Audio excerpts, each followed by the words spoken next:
Boy khinu chu azul pi darbang nang lakai kulai thil kal ta kin ye tha ti lo ding in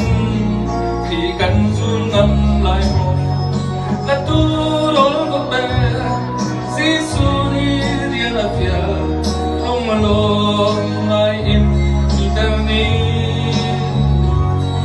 kulai thil kal ta kin khi ta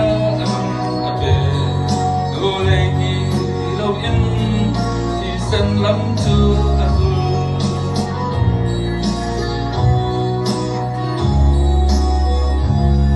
cần mai cất cha mi boy khi xa xa xa chưa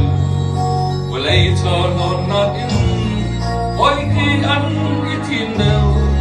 khi ta thu mai nát chưa ăn rau sống mi cái gì ăn tem tuang nát bia bê lúc na ta ăn tu rol ka pe si su ni dia na fia lung lo ngai in mi ta ni bulai thil kal ta kin khi ta anong ta pe bulai ki ti lo in ti sen lam chu azul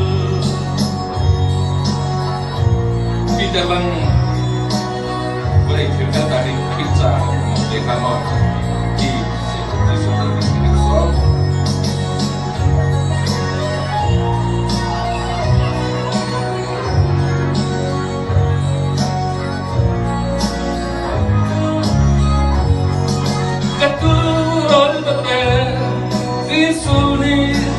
y lung lo ngai in mi ta ni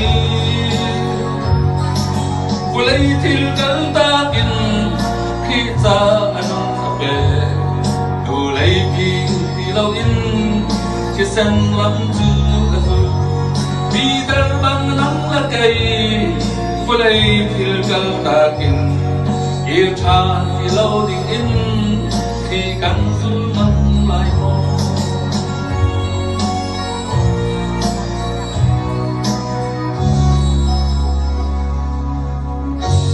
Oi, vai nesse plano de você.